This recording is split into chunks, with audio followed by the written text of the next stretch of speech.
오늘 성경 말씀이 기록되고 있는 로마서라고 하는 책은 크게 둘로 나눌 수 있습니다. 1장부터 11장과 12장과 16장까지의 말씀이에요. 1장부터 11장까지의 말씀을 흔히 신학적인 부분, 교리적인 부분이다 그렇게 얘기할 수 있고요.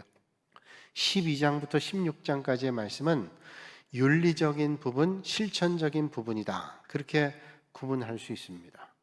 거의 그렇게 구분을 해요.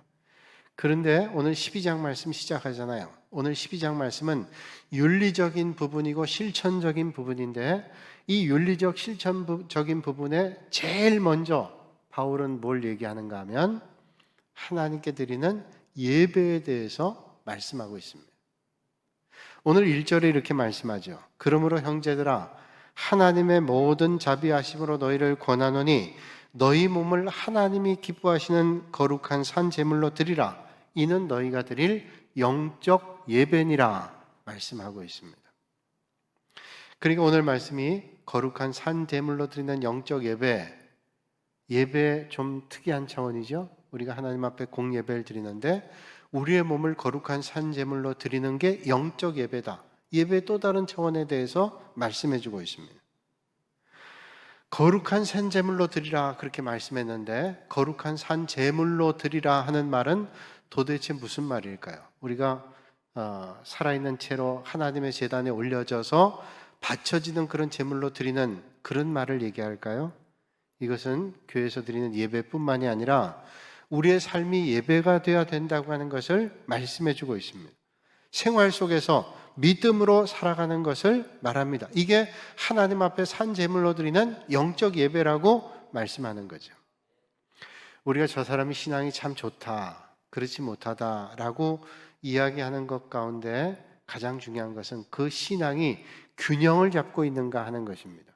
균형을 잡는 신앙이라고 하는 건 뭐냐면 우리가 하나님 앞에 공예배를 드리는 거 열심히 드릴 뿐만 아니라 우리의 삶이 예배와 같이 하나님께서 기뻐하시는 그런 삶이 되어야 된다는 거예요. 그러니까 저 사람 참 신앙이 좋다, 믿음이 좋다라고 하는 말은 하나님 앞에 예배 드리고 믿음 생활 잘할 뿐만 아니라 그 사람의 삶의 모습이 예배 드리는 것 같이 하나님이 기뻐하시는 삶이 되어야 된다고 하는 것을 말씀해 주고 있습니다. 그런데 많은 사람들이 믿음의 길을 걷는다고 하면서 이 균형을 잃어버릴 때가 있습니다. 공적 예배는 참 중요하다고 생각하면서 삶은 별로 중요하지 생각하지 않아요. 말은 그렇게 하지 않아도 하나님 앞에 예배 드리는 걸 잘 한다고 하면서도 삶의 모습은 그렇지 못합니다. 또 어떤 사람은 반대로 예배는 참 중요시하면서 삶은 그렇지 못할 뿐 아니라 정반대인 경우가 있어요. 삶이 중요하지 뭐 예배가 중요하냐. 그리고 삶이 중요하다는 거예요. 그 예배는 정성껏 하나님 앞에 드릴 줄 몰라요. 그러면서 예배보다 삶이 중요한 거야 강조해요. 이것도 잘못된 겁니다. 하나님 앞에 드리는 예배도 그리고 삶도 하나님 앞에 드리는 예배와 같은 그런 균형 있는 믿음의 길을 걸어야 되죠. 우리가 생활 가운데 하나님의 말씀을 따라 산다는 것은 하나님께서 어떤 것보다도 기뻐하시는 거예요. 우리 믿음의 사람들이 하나님의 말씀대로 살면 하나님이 기뻐하시죠. 하나님은 말씀대로 사는 걸 기뻐하시잖아요. 성경에 보면 사울과 아말렉과의 전쟁이 있었습니다. 하나님께서 사울에게 말씀하시죠. 이 전쟁에서 크게 이길 거다. 그렇게 언약의 말씀을 주십니다. 그러면서 전쟁에 이긴 다음 전리품 얻게 되는 것들은 다 진멸해야 된다. 하나도 남김없이 진멸해야 된다. 이렇게 말씀합니다. 사울왕은 그 말씀 들었어요. 생각했습니다.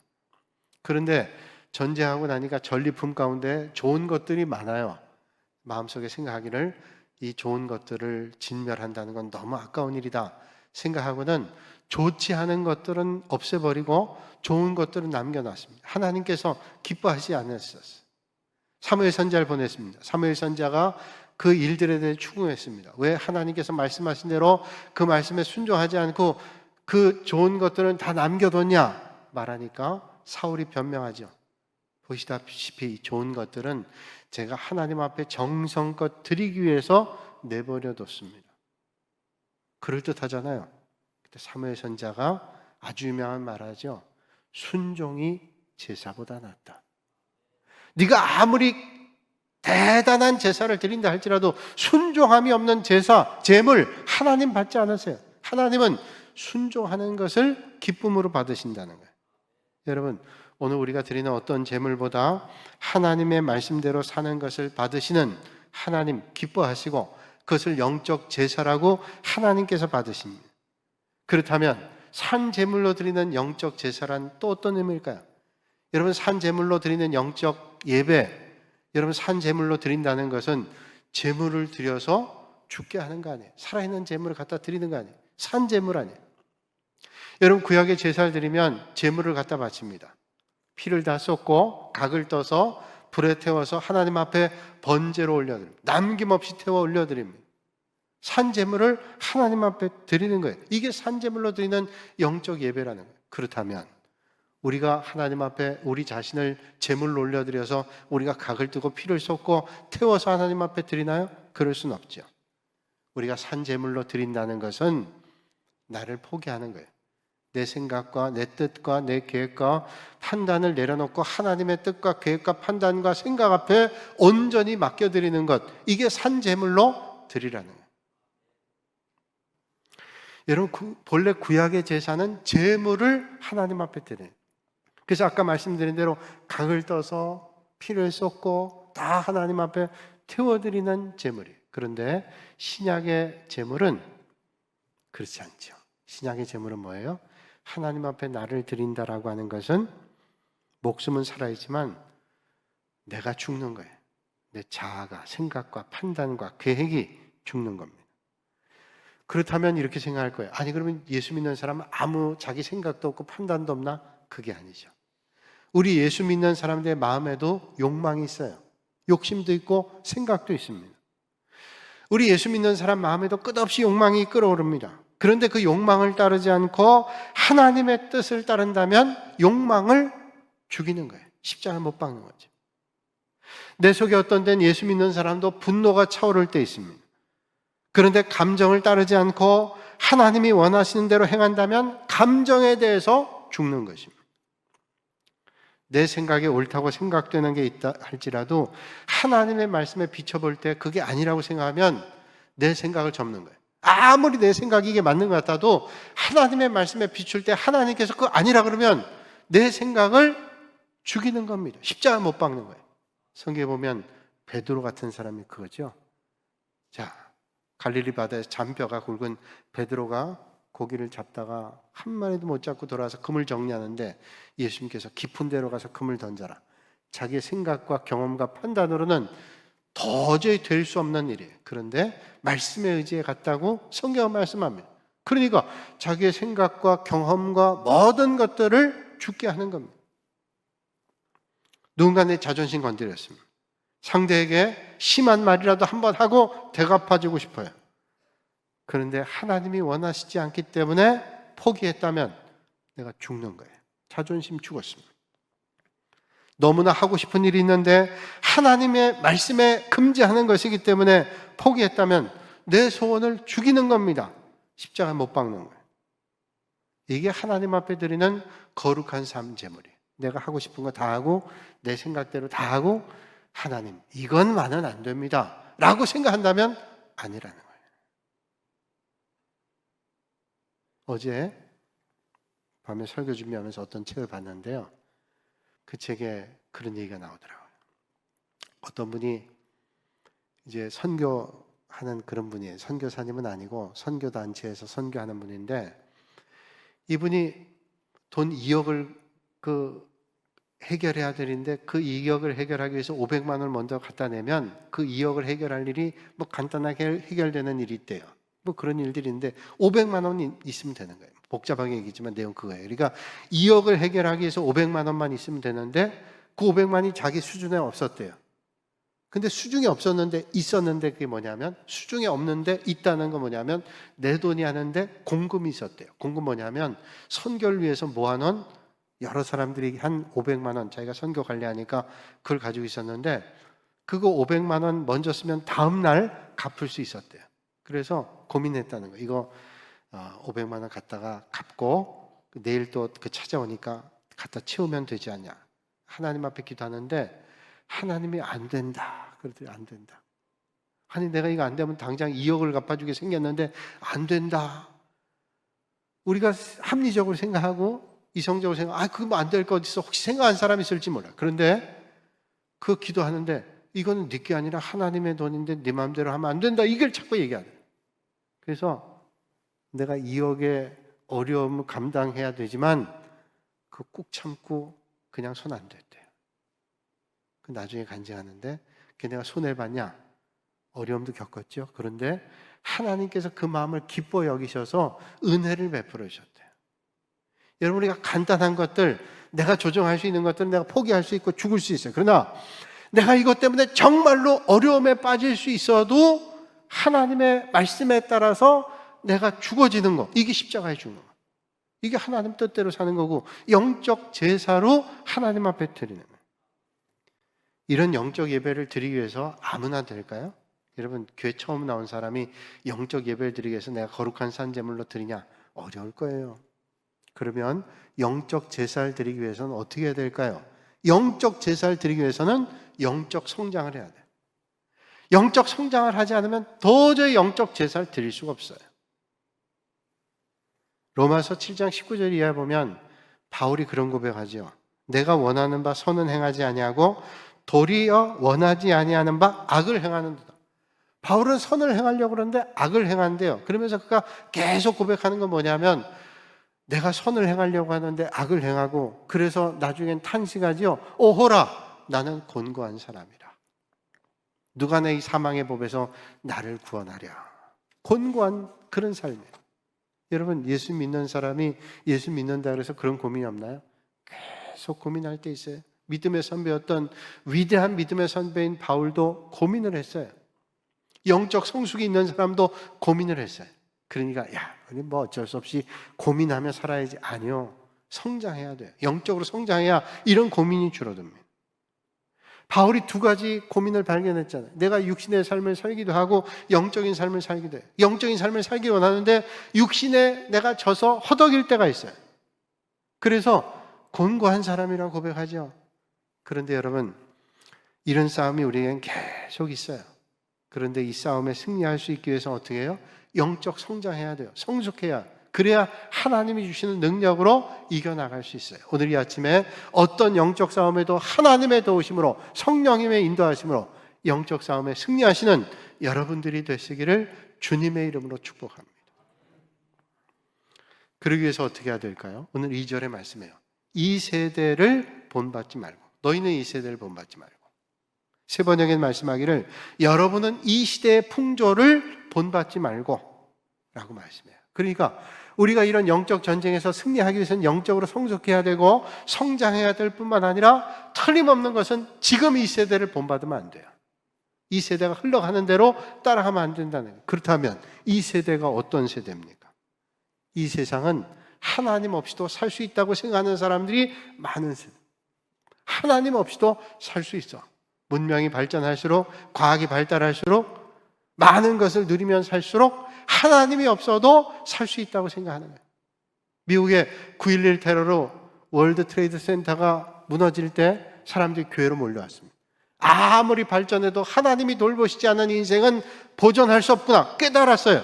그런데 그런 일 겪지 않으면서 그저 모든 일이 잘 될 때 사람이 교만해져서 하나님 없이 살 수 있다고 생각해요. 오늘 이 시대가 하나님 없이 살 수 있다는 거예요. 그런데 여러분 우린 절대로 잊지 말아야 돼요. 세상의 우주 만물을 하나님이 돌보시고 통치하지 않으면 난리가 날 겁니다. 세상에 전기 하루 끊어져도 물 하루 나오지 않아도 얼마나 힘들어요. 하나님이 돌보시지 않으면 세상은 엉망이 될 거예요. 뿐만 아니라 우리 인간을 누가 창조하셨어요?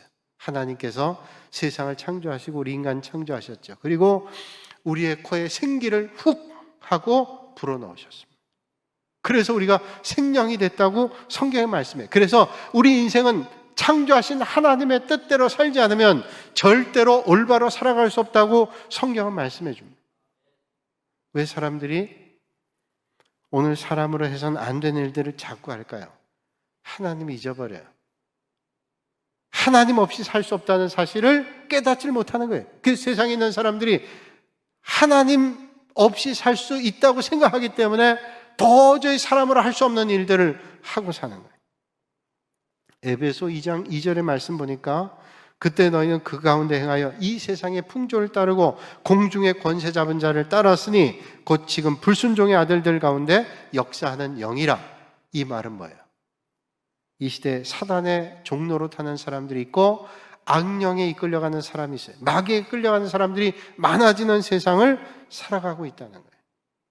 멀리 생각할 것 없이 가까이 우리가 생각해 봐도 뉴스를 보면 야, 이거 사람이 이럴 수 있어? 이런 일들 많이 보죠.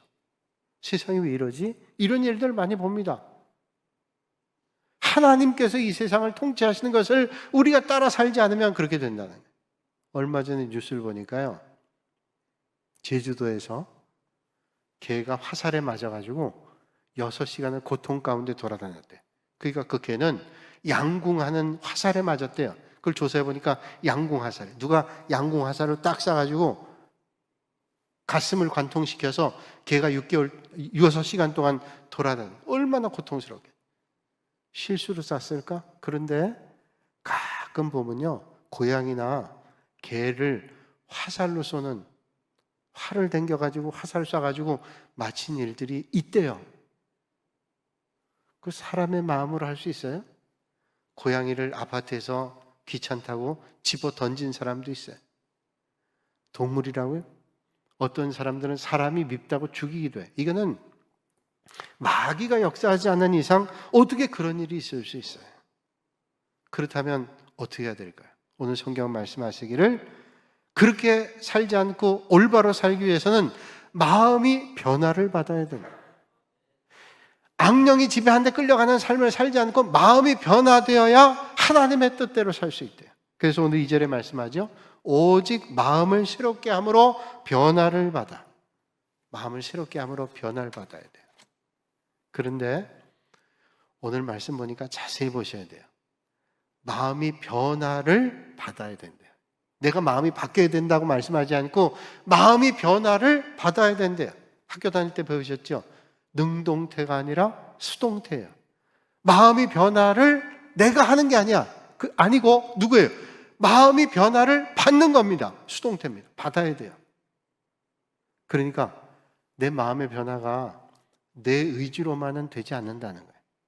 성령님께서 함께 하실 때 내 마음이 변화가 돼요. 하나님께서 역사하실 때 내 마음이 변화가 돼요. 난 절대로 변하지 않아. 천만에요. 성령님이 여러분 만져주시면 하나님의 역사로 변화되게 되는 줄로 믿습니다. 강팍한 사람도 주님께서 만져주시면 역사하게 되는 줄로 믿습니다. 그러므로 하나님께서 우리에게 말씀하시는 거예요. 마음의 변화를 받아라. 마음의 변화를 받아라. 그러면 마음의 변화를 받기 위해서 우리는 아무것도 할 게 없을까요? 성경에 보니까 요한계시록 3장 20절에 이렇게 말씀하죠.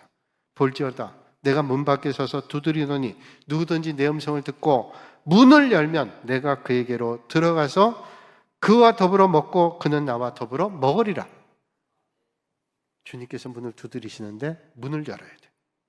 여러분 오늘 여러분의 마음 문을 두드릴 때 문을 여는 은혜가 있기를 주님의 이름으로 축복합니다. 열면 주님께로 들어오시는 거예요. 하나님의 역사가 일어나는 것이죠. 그렇게 생길 때 우리는 분별력이 생깁니다. 오늘 2절에 말씀합니다. 하나님의 선하시고 기뻐하시고 온전하신 뜻이 무엇인지 분별을 하도록 하라. 성령의 역사는 안수기도를 받아 쓰러질 때 그리고 어떤 놀라운 일을 경험할 때 그런 것만으로 이루어지는 게 아니라 성령의 역사는 하나님의 은혜로 우리의 마음이 바뀌어 하나님의 뜻대로 살아가는 믿음의 결단이 이루어지는 겁니다. 마음의 변화가 일어나야 돼요. 성령님의 역사로 일어나는 것입니다. 그럴 때 기쁨으로 산 제물로 하나님 앞에 드리는 영적 제사를 드릴 수 있습니다. 그게 하나님의 뜻을 알게 되는 거죠. 어릴 때 어머니 아버지가 생선을 먹으면 발라주죠. 발라주는데 발라줄 뿐 아니라 특별히 어머니는 생선 몸통은 다 자식을 주고 머리를 드세요. 그리고 자식들이 묻죠. 어머니는 왜 몸통은 살은 안 드시고 머리만 드세요? 그러면 어머니는 늘 이런 얘기입니다. 고기는 머리가 맛있어. 어두육미. 생선 머리 맛있다. 그리고 머리만 드세요. 아이는 그런 줄 알고 자랍니다. 그래서 커서 어머니 은혜, 아버지 은혜를 생각해서 이제 어시장에 가서 생선 한 박스를 사가지고 어머니에 갖다 드려 가져옵니다. 그리고 집에 와서 머리와 몸통을 자르죠. 그리고 머리는 쫙 모아서 박스에 넣어서 어머니께 갖다 드려요. 그 몸통은 자기가 먹어요. 왜? 어두육미. 그러면 이 자식은 효도하는 자식일까요? 그렇지 않은 자식일까요? 아니면 나쁜 자식일까요? 어리석은 자식일까요? 뭐 나쁘다고까지는 얘기 못해요. 왜? 본 게 없으니. 그렇게 들었으니 잘 몰라서. 미련한 자식이지. 그 좋은 자식 안에 미련한 자식이에요. 미련한 자식. 이런 일이 있지도 않겠지만, 자, 왜 이 말씀 드렸냐면 우리의 신앙생활도 똑같이 이렇게 될 수 있어요. 왜 똑같이 될 수 있어요? 나름대로 하나님 앞에 열심히 예배드린다고 예배드립니다. 교회 일을 열심히 한다고 열심히 합니다. 이게 하나님께서 기뻐하신 일이다 라고 열심히 해요. 그런데 하나님의 뜻을 알지를 못하고 열심히 하면 정반대로 가요. 하나님의 영광 위에 한다고, 하나님의 뜻이라고, 하나님 기뻐하신 일이라고 열심히 하긴 했는데 하나님의 뜻과 배치된 잘못된 열심을 가지면 그 열심이 어떻게 돼요? 하나님을 섭섭하게 하고 하나님을 가슴 아프게 하는 일이 되는 거죠. 마치 생선 머리만 갖다 드리고 그게 하나님 기뻐하신 일인 줄 착각하는 거예요. 성경에 바울이 그랬어요. 바울이 거듭나기 전에 사울이었을 때 얼마나 잘못된 길 가면서 하나님께 영광 올린다고 생각했어요. 그러나 영적으로 성장하면 성숙해지면 하나님의 뜻을 알 수 있어요. 그러면 분별해서 하나님 앞에 거룩한 산제물로 드리는 영적 예배를 드릴 수 있는, 그래서 하나님께 기쁨 될 수 있어요. 자라야 돼요. 성장해야 돼요. 교회 문을 수십 년 닫아도 성장하지 않으면, 성숙해지지 않으면 하나님의 뜻과 멀어질 수 있어요. 하워드 핸드릭슨이라는 신학자가 쓴 책, 제가 여러 책을 봤는데 그냥 지금 떠오르는 말인데 그 어떤 책인지 기억이 안 나요. 그러나 이 얘기는 기억이 납니다. 하워드 핸드릭슨이 어렸을 때 이웃집 아저씨가 왔는데 수염이 멋지게 났어요. 그래서 자기도 수염이 저렇게 멋지면 나면 좋겠다. 그래서 수염이 잘 나는 음식을 먹기도 하고 면도칼로 그 솜털 같은 걸 깎아내기도 하고 그러면서 멋진 수염이 나기를 바라고 기도했어요. 그런데 수염이 안 났대요. 그런데 세월이 지나서 자기가 청소년기를 지나면서 어른이 돼가면서 수염이 나더래요. 핸드릭슨이 그런 말을 했습니다. 성장을 하니까 수염이 나더라고. 우리의 믿음도 어릴 때는 몰라요. 그런데 성숙하면, 성장하면 하나님의 뜻대로 살아갈 수 있어요. 여러분, 성장해야 돼요. 성장하면 하나님의 말씀이 이해가 되고 깨달아지고 성령님의 인도함을 받게 되는 것입니다. 오늘 이 아침에 성령님의 인도하심으로, 하나님의 역사하심으로 성숙하고 성장하여 하나님 앞에 거룩한 산 제물로 드려 하나님 앞에 드리는 영적 예배를 마음껏 드리시는 여러분들이 되시기를 주님의 이름으로 축복합니다. 우리는 매 주일날 하나님 앞에 예배드리죠. 주일 9시 또는 11시 예배드려요. 하나님 앞에 정성껏 예배드립니다. 이 시간 우리가 몸으로 온 마음을 다해 하나님 앞에 예배드리는 겁니다. 하나님께서는 이 예배를 받으시기를 기뻐하시기 때문에 오늘도 예배를 주님께서 아주 기쁨으로 받으실 거예요. 그런데 하나님 앞에 예배 드린다 그러면서도 반쪽 예배 드린 사람이 있어요. 반쪽 예배는 뭘까요? 예배 시간 늦게 와요. 그리고 일찍 나와요. 그리고 예배 시간에 설교만 듣고 가요. 그런데 그건 반쪽 예배입니다. 하나님 앞에 드리는 예배는 시작부터 끝까지 뿐만 아니라 영적 예배는 삶으로 하나님께 영광 올려드리는 삶을 사는 그런 예배.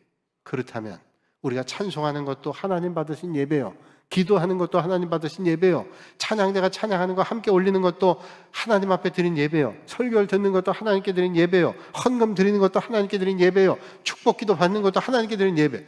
모든 것이 하나님의 예배라면, 드리는 예배라면 온전한 예배를 드려야죠. 부디 하나님께서 기뻐하시는 거룩한 산제물의 영적 예배를 드리시는 여러분들이 되시기를 주님의 이름으로 축원합니다.